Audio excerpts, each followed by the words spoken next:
Malawian camera. Ya ndikumeneko tachoka tulo kuchoka kulindera kubwera kuti tikupita anthu kuti tachoka kulindera atitumiza mabasi 7 kuti tipita ku Malawi nde chazulo pakana pano uchisolo ambassador kuti ife zulo ambassador anavuma kuti abwera side Zimbabwe side titani tizipita choke cha mama wa zulo paka kuti de atibweza ku Zimbabwe side ko cha mama wa pante utakubwera so pachani pa bed bridge nde ngati kuti kuthekera amene thandizeni tizipita file mabasi 7 basi imodzi mumakhala anthu okwanira 72 amene adipoti ziko South Africa inapanga kwa ambassador anabwa kulindera tatsanisa lukambe anda ma driver wakuti atani tinyamuka kupita kuti ndanyamuka zulo ya 8 o'clock mrani osaja so muza wakulindera osaja South Africa tatadusa kwa Zimbabwe jama fema mawa Zimbabwe na kanisa ambassador sana bwere ndiche kaya yomwe chama mawa paka pano akuti bweza kumwe chakuti vanasomukana kuloda kuti mutakhala kuti mutakhala kuno yetu uchisiro mwe uchite kuti zofa mawa toka Malawi toka kuzuzana faja mbuzi chakwedai angolemba anthu anasopa panchombo basi vango zuza anthu ndakiro sando tokazoka ndenga limwe ndikothekera chonde utenga magroup tiponyerene mna ma driver amene so ma driver mabasi wonde ena ndawa oneka yamwe tifana ndi anene mpasi ndikuline yose kuti mabasi 7 mose mukuona sijala kuli anthu mene mchi tonse atisekera amene mwatisekera ndio tenga uchonde tidusene ma group ena danda watu malinga veke yetu.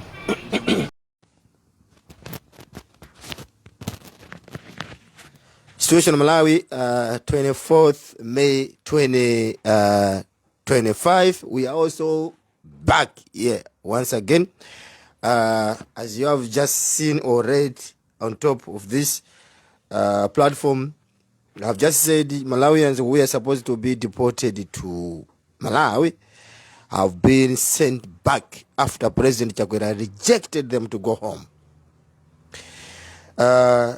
There were 7 buses carried Malawians, more than 400. Those 7 buses from South African government immigration went back to Malawian embassy to ask them why they refused to sign for their own people to go home. As we speak right now, these Malawians are back in South African prisons. Mainly Lindela.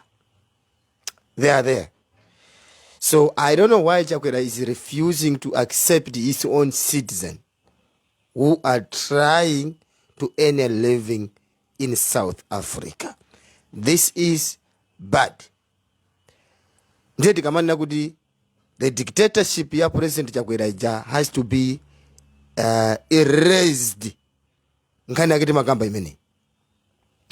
Someone sent me a message. He said, so these Malawians are being deported because they have no legal status in South Africa.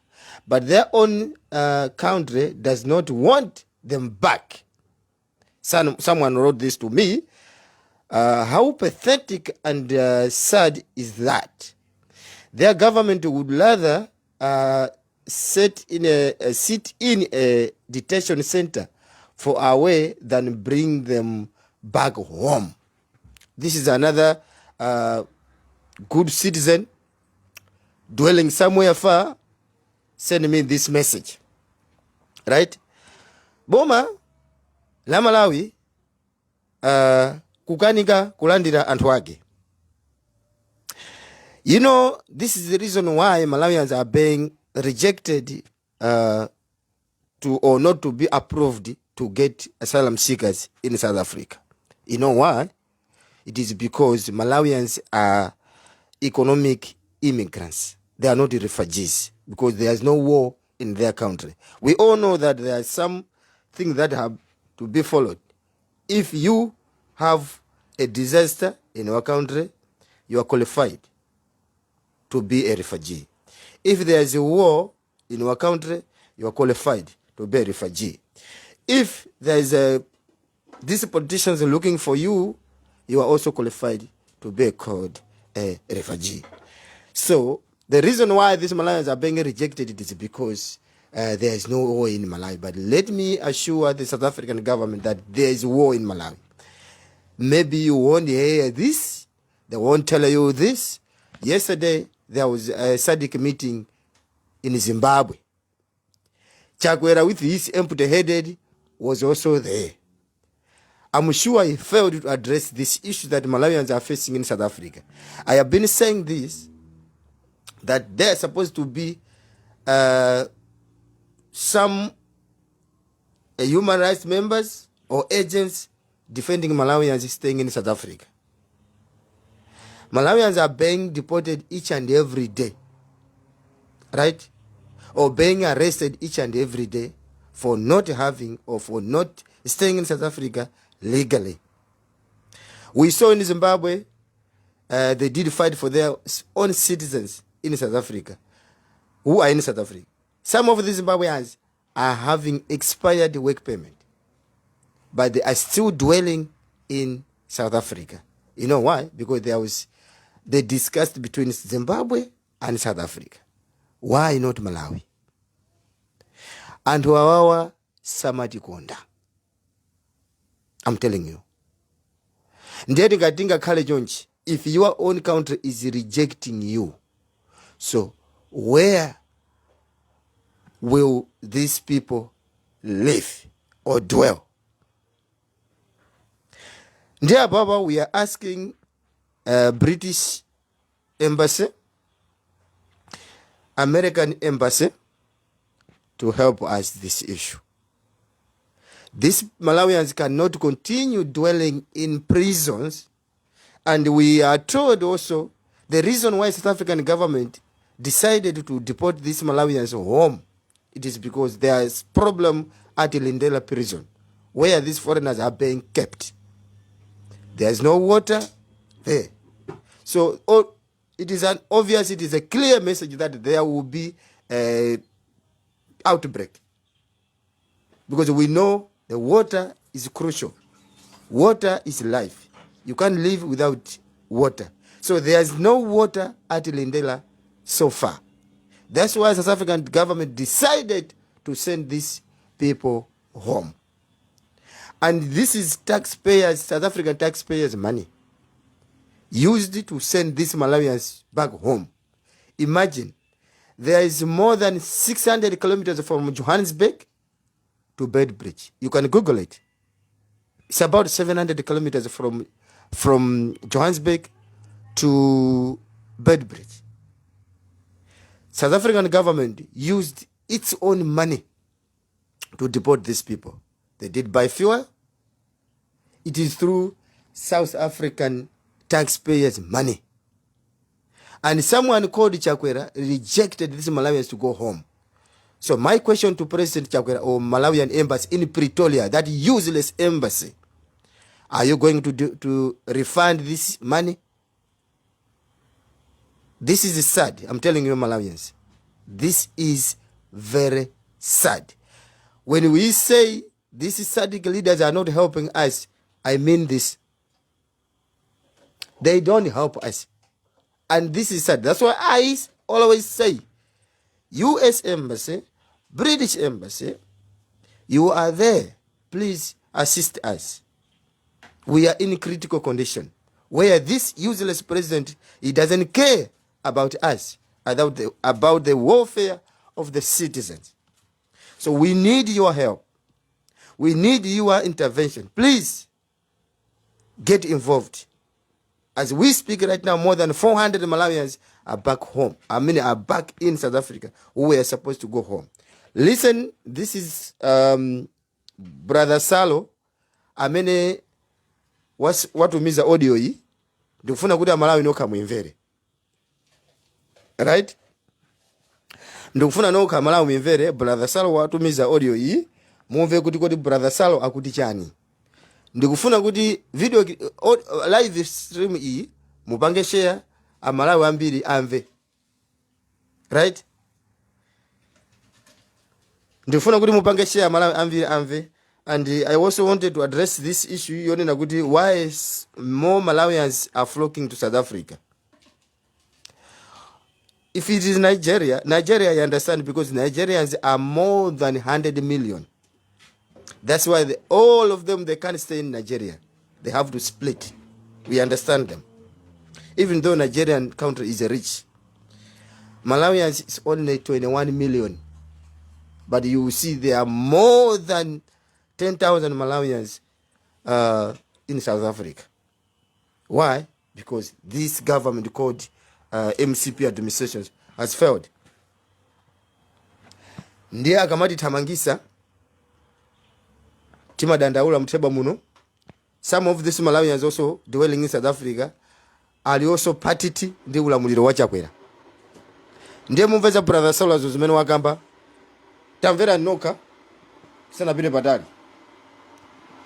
Okay, omvera once again mwasura bwanji kwina kuli konse kumene mukutimvera kuchoka lanso kwa ine brother Salo comrade Salo takubwereserani nkhani imene sitimayembekezeranso kuti ichitika kuyambira dzulo pamene tinakhala tili ndi abale athu amene kamba kakuvuta kwa madzi dziko la South Africa kuja amati kulindera kumene amasungira anthu obwera owa maiko osiyanasiyana anapanga ndithu release Amalawi anzathu amene ena akhala chaka cha thunthu, ena akhala 6 months, ena akhala 3 months ali mundende. Choncho boma la South Africa linakomera mtima kuti anthu amene awatuluse bola azipita mmakwawo. Komano unfortunately anthu atatulusidwa mabasi okwana 7 amene mpaka anapita ku Pet Bridge is about 700 km kuchoka kulindera ukafika ku Pet Bridge nanga tisindopanga mistake. Kumene kundithu ambassador anakana sana pita kukasainira anthu amene akuti azipita ku Malawi. Choncho ataona anthu kapena kuti makampani amene anatenga anthu amenewa kuti azipitisa ku Malawi anaona kuti chanzero kuti anthu awabwera apite nawo ku Pretoria kumene kuli ambassador kuti akafunsa kuti chikuchitika ndi chani. Komano zachisoni as I speak panopo anthuwa abwezeresedwanso kulindera. Tikuyankhula pano 2 minutes past 6 ndiye nthawi ndithu anthuwa ngofika kumene kulindera kuchoka ku Bed Bridge kumene ndithu and ambassador anakana kuti asaine Amalawi okwana mwena 400 nanga tisindi kupanga mistake mabasi okwana 7 basi iliyonse matenga anthu 50 chakuti. So far ndi nkhani yomvetsa chisoni, ndi nkhani imene pakati panopo we don't believe abale anthu anzathu akhala chaka cha thunthu ena mundende ena 6 months ndithu unali mwayi woti apite kumuza azikalima kapena azikapanga zina. Koma ambassador kapena kunena kuti dziko la Malawi achakwera akana kuti anthu amene wasatuluke asapite so ku Malawi koma azingokhala mundende. Kumvetsa chisoni dziko lathu. Uthengawu ndikufuna kuti matumizire Amalawi onse kwina kuli konse adziwe chifukwa dzulo tinakhala tili busy kuyesesa ndithu kuyankhulana ndi anduna komanso kuyankhulana ndi ambassador. Komano unfortunately ambassador manambala sakuyankha komanso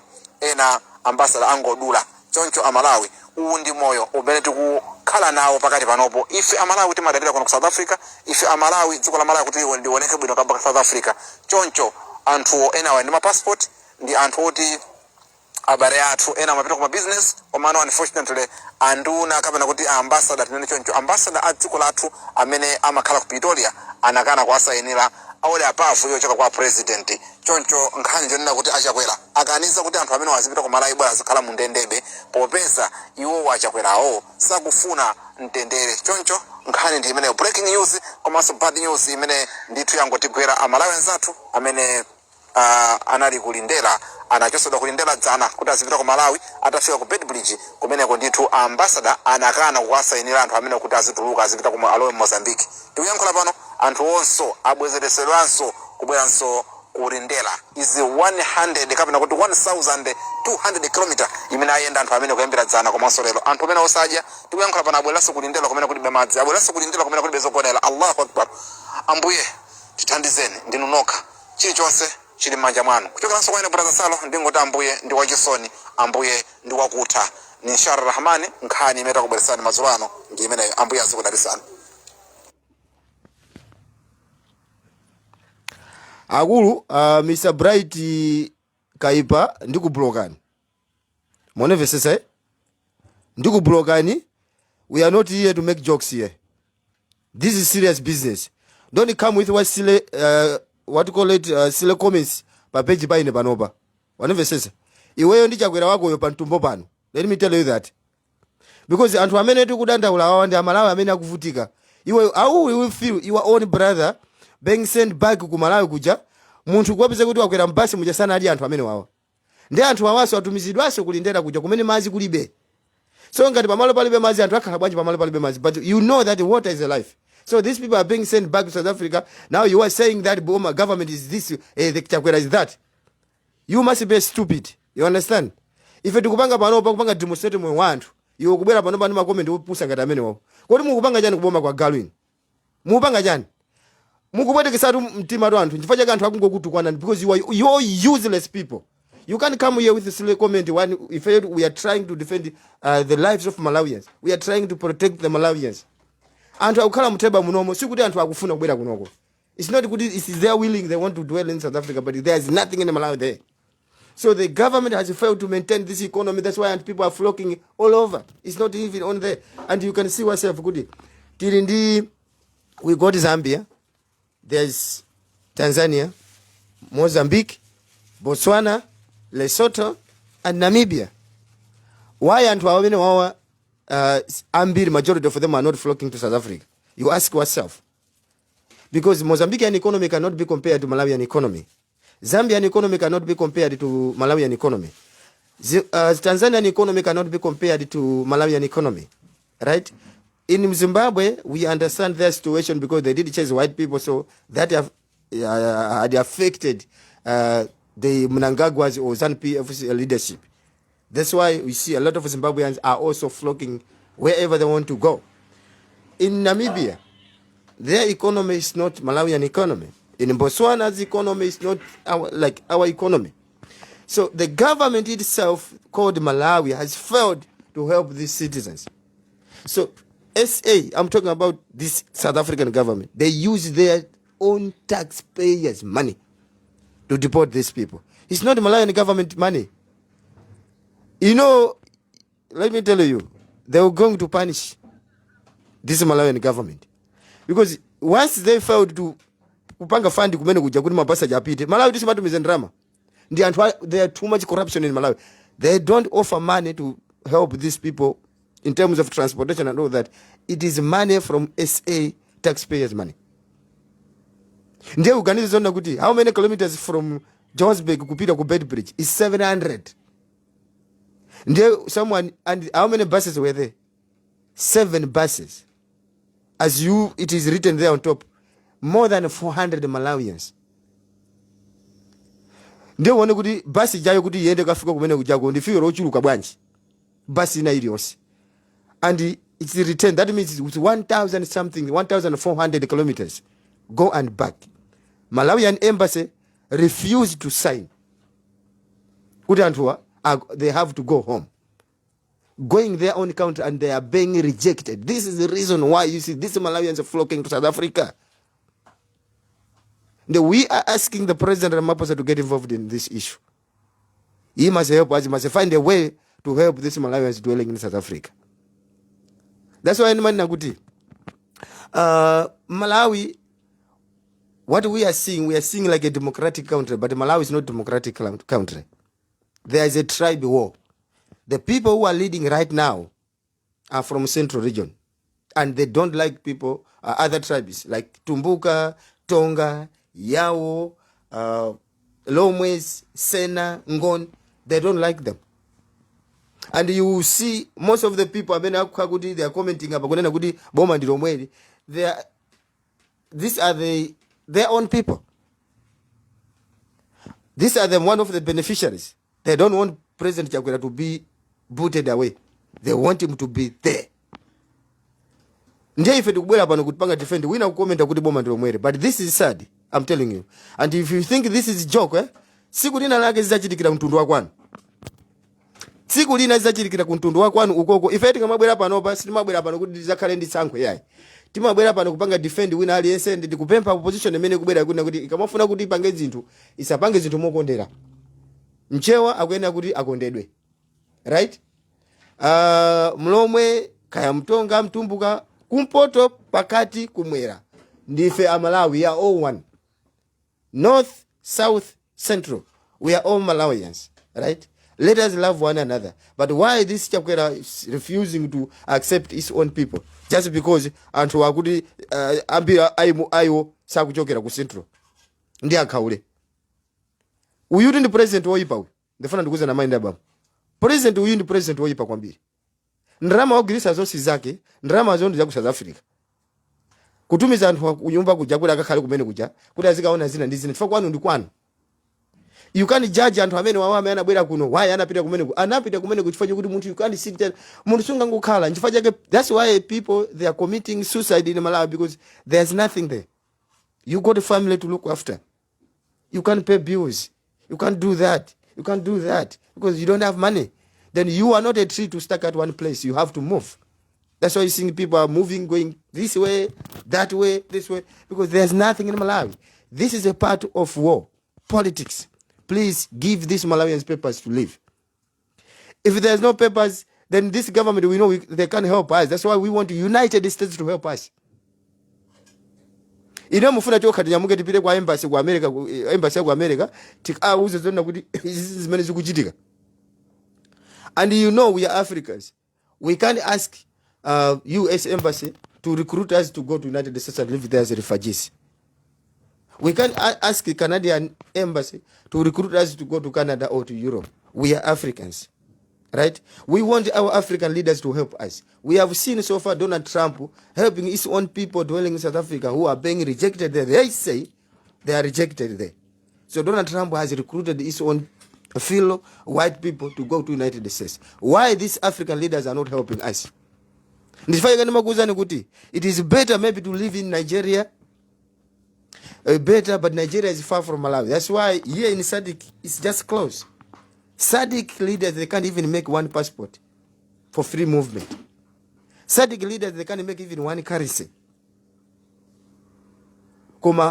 They are insisting to make only driving license. That is unallowed. So the African leaders are failing to help us. We didn't want to born there, or it was not our wish. It is God's plan for us to born in Malawi. But that was not our wish. If God would ask us, do you want to be called a Malawian or maybe Zambian? Then I would choose to be a Zambian citizen. Or I would choose to be a Tanzanian citizen or Mozambican citizen, rather than to be called a Malawian citizen. But we can't question also God. But my question also to God is, why us? Why am I called a Malawian citizen? Yet this country is just a baseless country. There's nothing happening here. We are choosing a greedy leaders, the leaders who don't have economic background, who did not even go to school properly. Amango jumpa basi mango jumpa kumango tumpira klasi yo kuja kwa kanyengana ndi maauja nomene kuja ma lectures umene kuja kuwapa sa degree atitiye na sogolere ndi awawo nsogolere aziganiza za Malawi zisankho zili hapo funso langa ndikuna kuti kodi achakwera ndi chifukwa chani mukukana anthu anu kuti apite ku Malawi, because this Malawian embassy in Pretoria, we can't even blame them. It is order from above.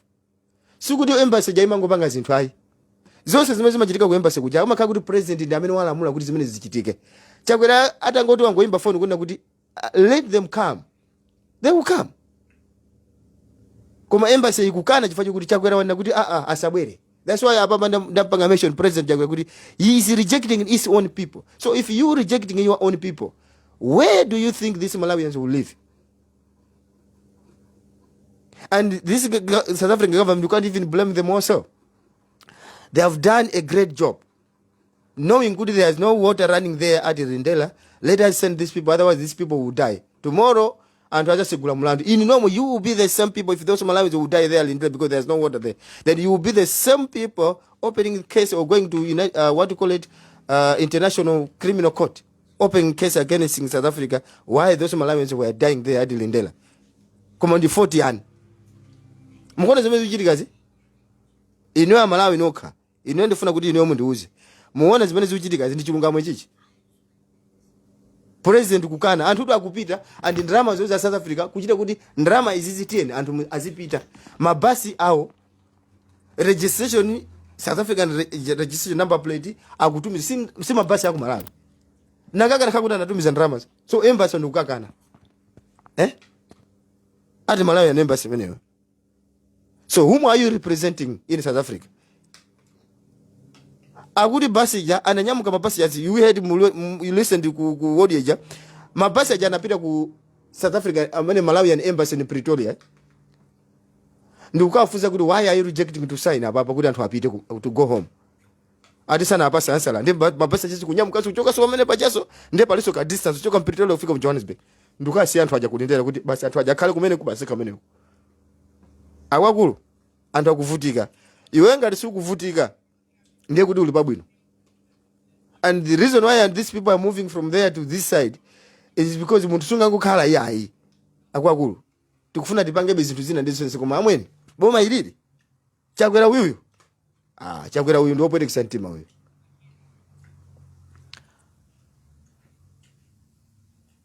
Ati boma ndilo mwe palibe kusintha. Ase inene ndakuza ati kuti inezo sikuti timaopa kuti kaya muzinena boma ndilo mweli. That's your choice. Koma ino ngati mukuona ngati kuti izi zinthu is funny. It's good. It's good. I'm going to block you also. I don't give them shit. Malawian, camera.